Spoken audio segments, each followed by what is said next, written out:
in relation to playing evil characters, I think there's something to be said for people from a comedic background or people who understand comedy at a really high level. You know what they say, like you can learn drama, but you can't learn comedy, or you can't learn timing. If you Yeah. really have sort of an innate comedic ability, I often find that actors with an innate comedic ability truly do understand uh, drama at a really intense level, and most specifically, evil characters. I think, I honestly, I mean, I always say about myself, and I certainly come from a comedic background, that I don't believe in the devil, but I love playing him.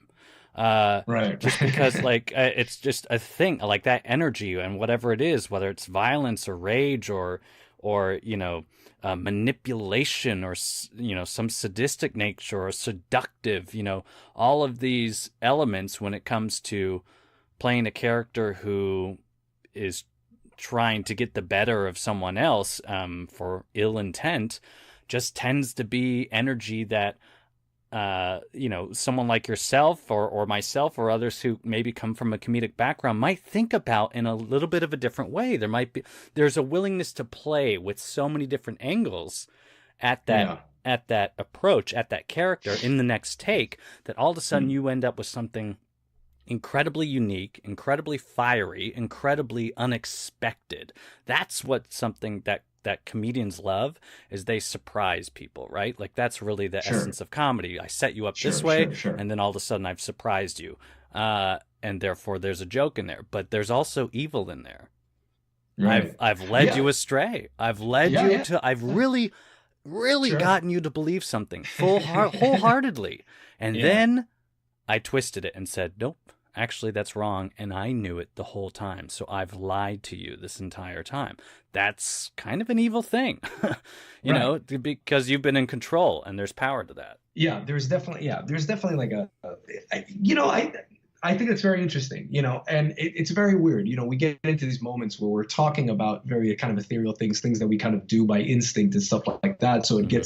it gets very heady. And, I'll admit, I'm maybe the first person to admit that at times I don't necessarily get chances or the opportunity to kind of self-analyze or to that degree.